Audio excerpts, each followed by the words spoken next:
Hello friends, Shashi Agarwal channel के अंदर मैं doctor Shashi Agarwal welcome you all.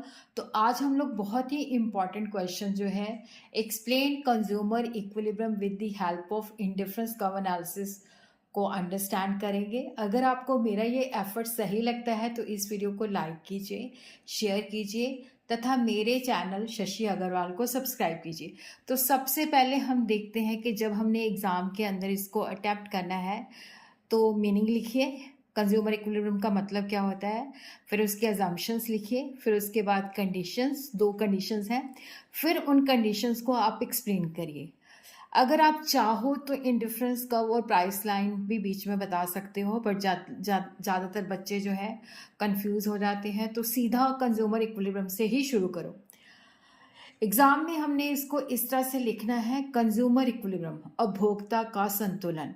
देखो यहाँ पे हम देखते हैं कि consumer equilibrium with the help of indifference curve, कि उसका जो कंज्यूमर है उसकी लिमिटेड इनकम है और वो डिफरेंट गुड्स, जैसे इंडिफरेंस कर्व के अंदर हम दो कमोडिटीज़ का कॉम्बिनेशन लेते हैं कि वो किस तरह से combination of different goods purchase करता है ताकि उसको मैक्सिमम सेटिस्फेक्शन मिले। और जब उपभोक्ता को, कंज्यूमर को maximum satisfaction out of limited income मिलता है तो हम कहते हैं कि वो इक्विलिब्रियम के अंदर है, तो इसको चेंज करना नहीं चाहता। तो consumer equilibrium refer to a situation in which a consumer with given, कि जो उसकी लिमिटेड इनकम है और जो एक्स और वाई की प्राइसेस हैं उसके अंदर जो है वो परचेज करता है एक्स और वाई का कॉम्बिनेशन, जिससे उसको मैक्सिमम सेटिस्फेक्शन मिलती है और वो इसके अंदर चेंजेस नहीं करना चाहता। तो consumer equilibrium refer to a situation in which a consumer with given income and given prices purchase such a combination of goods and services which give him maximum satisfaction and he is not willing to make any changes in it. तो ये इसकी assumption है। Prices of the goods are constant, consumer की income भी constant है, consumer knows the price of all things, consumer अब small quantities के अंदर वो उसको स्पेंड कर सकता है, कंज्यूमर रैशनल है, वाइज है, वो मैक्सिमम सेटिस्फेक्शन लेना चाहता है, और कंज्यूमर को इंडिफरेंस मैप के बारे में भी पता है, और मार्केट के अंदर परफेक्ट कंपटीशन है और गुड्स को हम छोटी छोटी मात्रा के अंदर ले सकते हैं। तो फिर उसके बाद आ जाती है कि कंज्यूमर इक्विलिब्रियम की कंडीशंस क्या हैं। तो there are two main conditions. First है, price line should be tangent to the indifference curve. Marginal rate of substitution x for y should be equal to the slope of price line. तो price line जो है indifference curve को टेंजर होनी चाहिए। और second जो है that is indifference curve should be convex to the point of origin.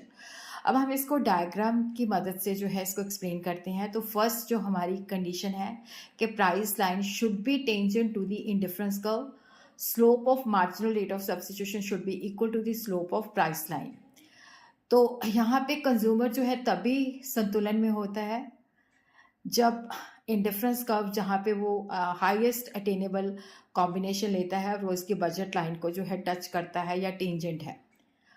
तो यहाँ पे हम देखते हैं कि there are three indifference curve. देखो यहाँ पे पहले आपने नीचे एक्स कमोडिटी, ये डायग्राम है, एक्स कमोडिटी लिखना है, या आप एप्पल्स भी लिख सकते हो, यहाँ पे ऑरेंजेस भी लिख सकते हो। मैंने एक्स कमोडिटी एक्स एक्सिस पे लिया है और यहाँ पे मैंने वाई कमोडिटी लिया है।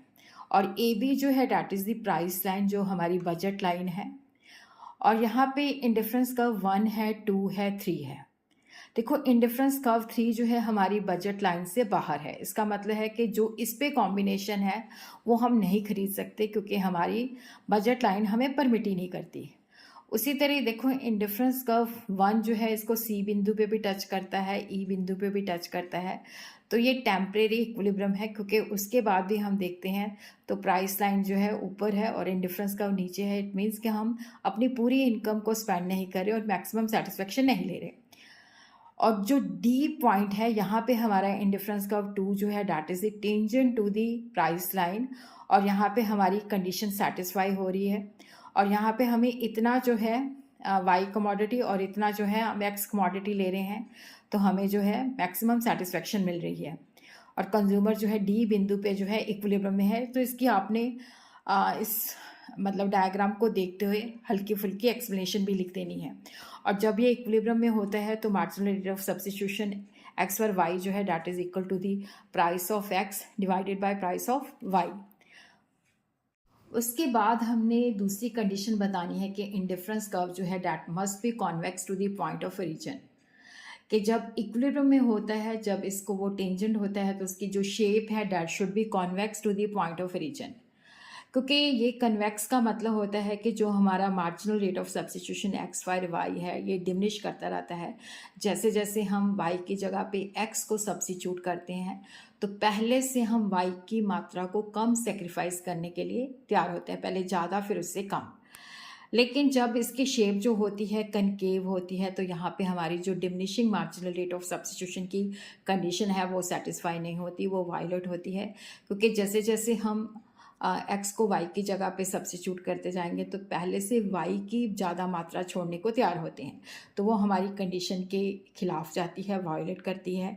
तो ये जो ई इक्विलिब्रियम है डैट इज़ टेम्परेरी, क्योंकि कंज्यूमर को हमेशा जो होता है हाईएस्ट अटेनेबल कॉम्बिनेशन चाहिए होता है।